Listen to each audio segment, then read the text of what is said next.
पंडित जी के घर में भी गाय ने बछड़े को जन्म दिया, बछड़े को दिया, पुत्र को जन्म दिया। शरीर मनुष्य के जैसा है, कान गाय के बछड़े के जैसा है। अद्भुत उनका नाम गोकर्ण जी महाराज रखा। धीरे धीरे दोनों बड़े होने लगे। पुण्य और पाप जीवन में दोनों हमारे साथ साथ बड़े होते हैं। एक बार ब्रह्मा की दो बेटी थी जिनका नाम था सुमति और कुमति।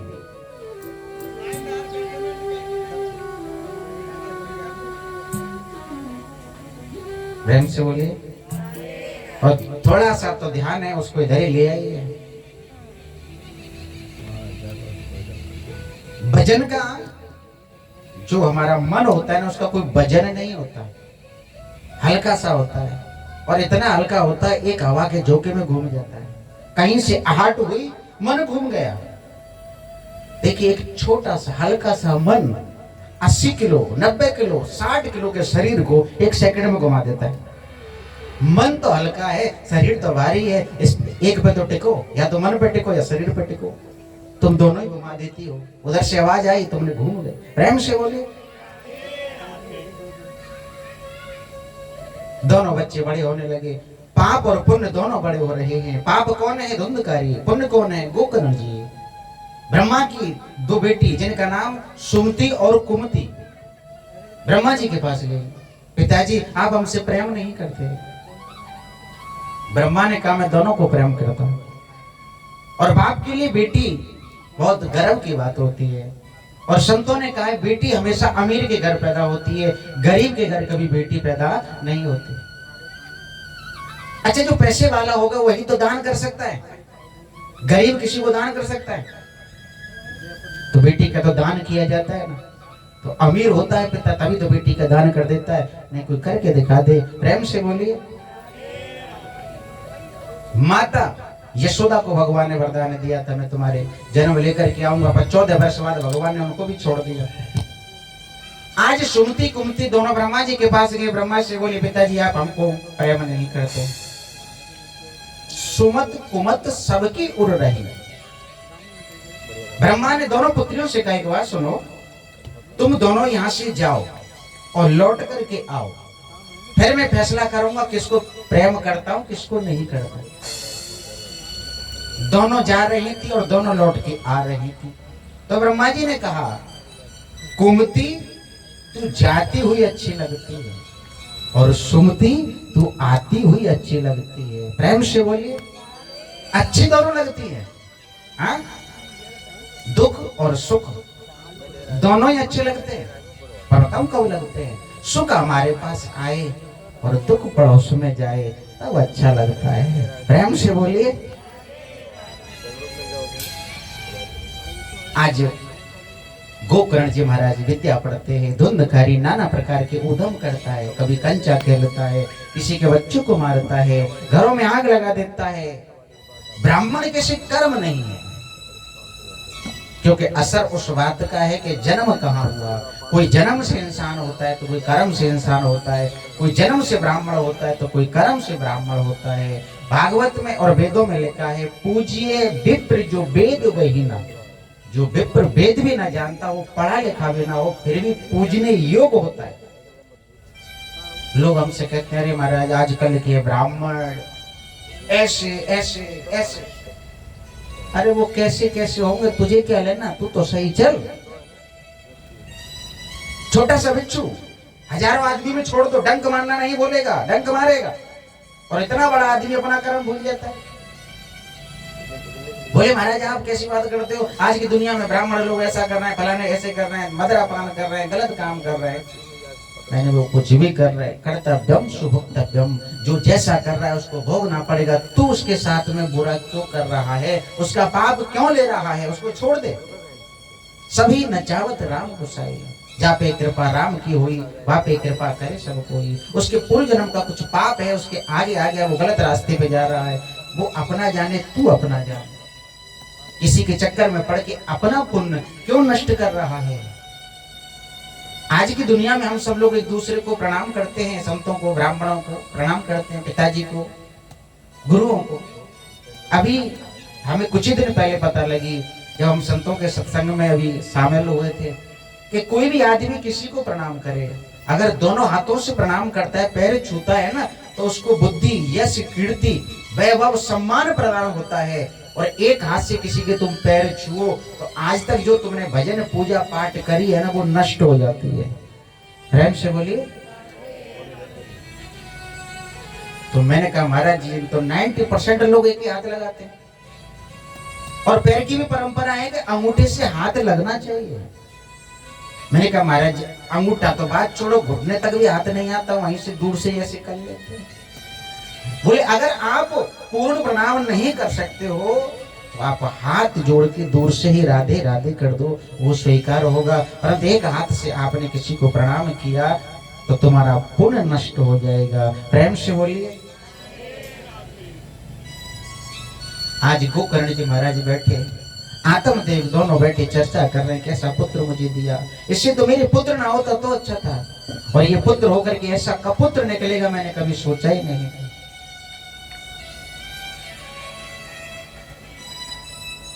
गोकर्ण जी ने कहा पिताजी, इस दुनिया में कोई किसी का नहीं है, ये तो केवल एक स्वार्थ का संसार है, अपने विषय भोगों का संसार है। इस संसार में जो देख रहे हो सब रंगमंच है, अपना अपना काम कर रहे हैं। जीवन में तुम जब तक प्रिय लगते हो, जब तक तुम्हारे पास शरीर है, नौकरी है, काम है, पैसा है, कुछ करने लायक हो, तब तक तुमसे सब प्रेम करेंगे। और जब ये कुछ नहीं रहेगा तो तुम एक कोने में ऐसे डाल दिए जाओगे जैसे दीपावली के समय पे सुंदर से सुंदर भगवान को पेड़ के नीचे डाल देते हैं। सही है कि नहीं बताओ? दीपावली जब आती है, कितनी भी सुंदर मूर्ति हो, जरा सा शीशा टूट गया, जरा सी गंदी हो गई, दाग लग गया, उठाया और पेड़ के नीचे डाल दिया, क्या वो भगवान नहीं रहा? भगवान तो वही रहा, पर तेरा भाव अब नहीं रहा। पिताजी आप कहते वृद्धा जब चौथापन आ जाए, जीवन की कई समय होते हैं, बचपन, जवानी, वृद्ध अवस्था। वृद्ध अवस्था आने पर चिंता को छोड़ देना चाहिए, चिंतन करना चाहिए। पर आदमी आजकल चिंतन तो कभी नहीं करता, ना बचपन में, ना जवानी में, और ना बुढ़ापे में। आखिरी दम तक दाम की बात करेगा, राम की बात नहीं करेगा। अब लोगों से कहो महाराज हम राम की क्या जरूरत है, हमारे पास तो सब कुछ है। अरे राम को भी जरूरत है, क्योंकि राम से बड़ा राम का नाम। भगवान श्री राम समुद्र के किनारे पत्थर लेकर के गए थे समुद्र में तैराने के लिए। अब बताइए राम बड़े कि राम का नाम बड़ा?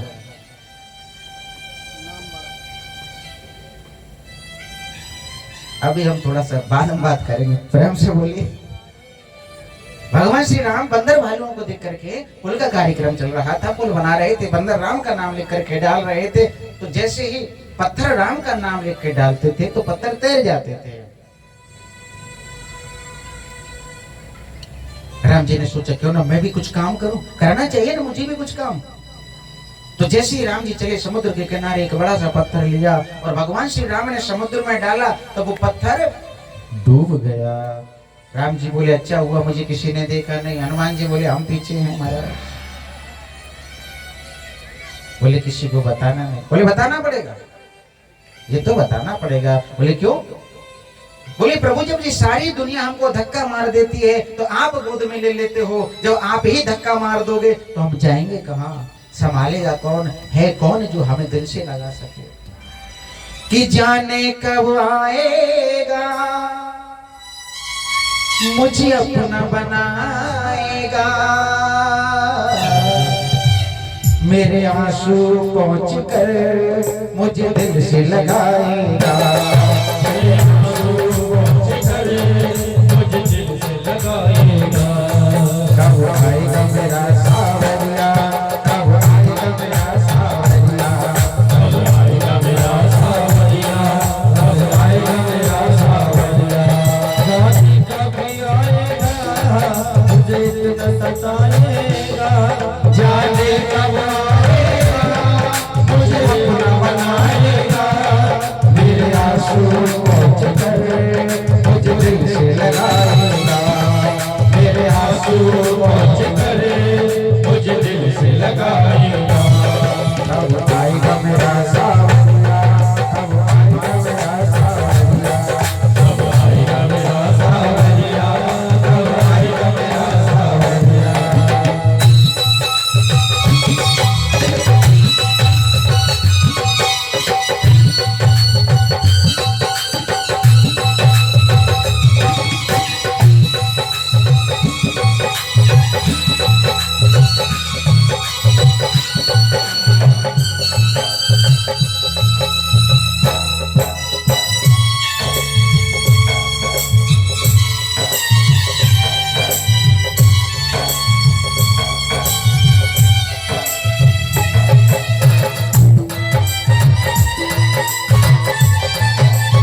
मीठी वाणी बोल के जग अपनो कर ले, चलती झांकी देख के और गया कबीरा रो, दोए पाटन के बीच में सावत बजाना को। कबीरा खड़ा बाजार में हाथ में ले मिसाल, और जो घर फूके अपना चले हमारे साथ।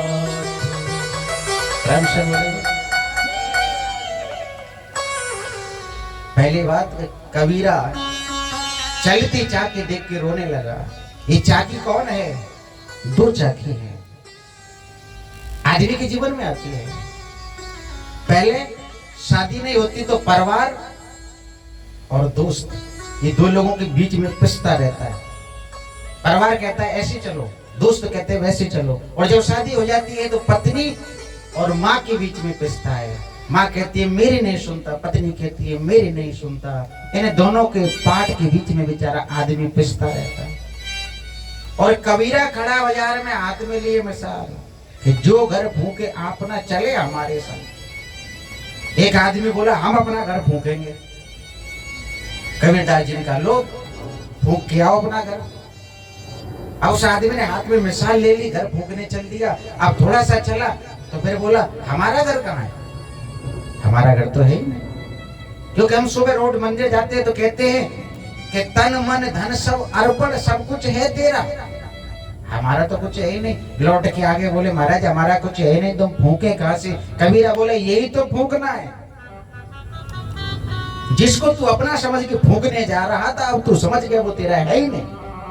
और जिस दिन हम ये समझ लेंगे ये हमारा है ही नहीं, उस दिन हमारे जीवन का सारा पाप खत्म हो जाएगा, सारा विषय समाप्त हो जाएगा। बाबा ने बच्चे की शादी की, प्रेम से बहू आई। बहू थोड़ी तीखा बोलती थी, थोड़ा ध्यान रखती थी, पढ़ी लिखी थी। एक पढ़ी लिखी बहू और आ गई, पीएचडी कर रखी थी पढ़ाई से, और रसोई के मामले में जीरो। प्रेम से बोली। नई नई शादी होके आई, अपने पति के लिए बड़ा सुंदर सुंदर पकवान बनाने की इच्छा रखती थी, पर बनाना नहीं है। एक दिन पति दुकान चला गया, फोन किया, टेलीफोन। पहले घर में एक फोन होता था, सबसे बात होती थी। अब सब घर में रहते, सब पे फोन पर किसी से बात नहीं होती। इस रूट की हर लाइन व्यस्त होती। प्रेम से बोली। फोन आया, माँ ने फोन उठाया, बेटा बोला माँ आज मैं थोड़ा सा लेट आऊंगा, मेरा पेट खराब है, थोड़ी खिचड़ी बना देना। माँ लगी, कुकर को उठाया, चावल साफ करने लगी। बहू ऊपर से उतर के आई, आकर के बोली माँ क्या कर रही हो? बोले तुम्हारे पति का फोन आया था, खिचड़ी बना रही हूँ। अरे आप रहने तो मैं बना देती हूँ। सासू बोली बनाई ले, वैसे 4 दिन की चांदनी फिर अंधेरी रात है, बाद में तो मुझे ही बनाना है, तो 2 दिन ही बनाएगी। ले आजा। बहू ने मोबाइल निकाला, यूट्यूब चालू कर लिया, गैस चालू करे, कुकर उठाए, 1 लोटा पानी डाले, 1 कटोरी चावल, 1 कटोरी दाल, हल्दी मिर्ची नमक मसाले डाल दे, 3 सीटी लगाई, खिचड़ी बन के तैयार। सब कुछ कर दिया, 3 सीटी हो गई। बहू बोली माता जी चेक कर लेना, खिचड़ी बन गई। माता जी नीचे उतर के आई, कुकर को खोला तो पानी अलग चावल अलग, दाल का पता ही नहीं। क्योंकि बहू ने ये नहीं सोचा लोटा कितना बड़ा लेना, कितने एमएल का लेना। बड़ा जग था पानी का, भर के डाल दिया। अब 1 कटोरी चावल कहाँ दिखे। माँ ने टेस्ट किया तो कोई टेस्ट नहीं, उसमें थोड़ा नमक मिर्ची डाल के पानी सा बना के बेटे को परोसा। बेटा ने जब 1-2 चम्मच उसको पिया, खाने को तो है नहीं, पिया। पीने के बाद माँ से बोला माँ इतने सालों से खिचड़ी बना रही है, क्या बनाया? माँ बोली धीरे बोल, मैंने नहीं बनाई। तो तेरी पत्नी ने बहुत अच्छी बनाई, बहुत अच्छी, बहुत अच्छी, और दीजिए। इसे कहते हैं डर। प्रेम से बोलिए। और ये डर बना रहना चाहिए, तभी चलता रहेगा सब कुछ। तो आज पिताजी अपने बेटे की शादी करके लाए, बेटा के बहू थोड़ी सी अलग है। पिताजी को चीनी नहीं देती तो शुगर था, तेल नहीं देती बीमारी थी। अब पिताजी रोज शिकायत करे, बेटा भी ना सुने। पिताजी बोले हम तो घर छोड़ के जा रहे हैं। बहू भी बोले बढ़िया चले जाओ, हम दोनों आराम से रहेंगे। चल दिए। कहीं भागवत कथा हो रही थी, बाबा वहां पहुंचे, 7 दिन कथा सुनी। कथा सुनने के बाद 7 दिन तो बड़े आराम से कट गए। जब 8वां दिन आया तो महाराज जाने लगे। बोले महाराज हम बड़ी दुखी हैं। बोले दुखी तो सब है, आप भी दुखी हो, मैं भी दुखी हूं। बोले आप तो महाराज हैं, आपको काहे का दुख? बोले आज की दुनिया में महाराजों को सबसे ज्यादा दुख है। प्रेम से बोले क्यों? आप लोगों ने पढ़ाई की, इंटरव्यू दिए, पास हो गए, जॉब लग गई, आजीवन जॉब चलती रहेगी, पेमेंट आती रहेगी। पर हमको तो रोज एग्जाम देने हैं, पास होना है, 7 दिन की जॉब मिलती है, फिर हमारे लिए लेटर आ जाता है कि ये जॉब यहीं समाप्त हो गई, अब अगली जगह जाओ, पेपर दो और फिर दोबारा से नौकरी करो। हमें तो हर रोज नई नौकरी करनी है। प्रेम से बोले। जीवन चलने का नाम, चलते रहो सुबह शाम, चलना ही जिंदगी है, रुकना नहीं है। आज भगवान की दया से बहू ने घर से निकाल दिया। बाबा गुरुजी से बोले मेरे लिए कुछ करिए ना, मैं कैसे जीऊं? बाबा ने उपाय बताया, एक बक्सा खरीदो, उसमें ईंट पत्थर डाल लो, घर लेके जाओ, बेटी की बहू से कहना इसमें सोना चांदी है, तुम्हारे लिए लेके आए हैं। घर पहुंचे, बेटे की बहू ने पूछा, बड़ा जोश में गए थे, कैसे आ गए? बोले क्षमा बड़े न को चाहिए, छोटे न को उत्पात। तो छोटी है, हम बड़े, हम ही क्षमा करेंगे। हम जा रहे थे, फिर याद आया घर में थोड़ा सोना रखा था और हमारे जाने के बाद ये सोना तुम ले नहीं पाते, इसलिए सोने को लेके हम तुम्हारे पास आ गए। जैसे सोने की बात सुनी, बहू ने बड़ी सेवा करी। आओ पिताजी आप मेरे रूम में रुको, बढ़िया कंबल, बढ़िया गद्दा, साफ सुथरी बेडशीट, बड़ी सेवा हो रही है। बेटे को बुला लिया, बॉर्नवीटा, च्यवनप्राश, सर्दी के मौसम में हीटर भी लगा, सब आनंद, बहुत मजा आ रहा है, मजे में कट रही है जिंदगी। एक दिन शाम जीवन की हो गई। जीवन का शाम जब आती है ना तो बड़ा दुख लगता है। आज जीवन की जब शाम आई तो बाबा आज इस दुनिया को छोड़ के जाने वाले हैं। जब परमात्मा से लगन लग जाती है तो दुनिया अच्छी नहीं लगती, और जब दुनिया अच्छी लगती है तो परमात्मा अच्छा नहीं लगता। कि नींद न आए रे, चैन न आए रे, और जीवन सारा बीता जाए, श्याम न आए रे।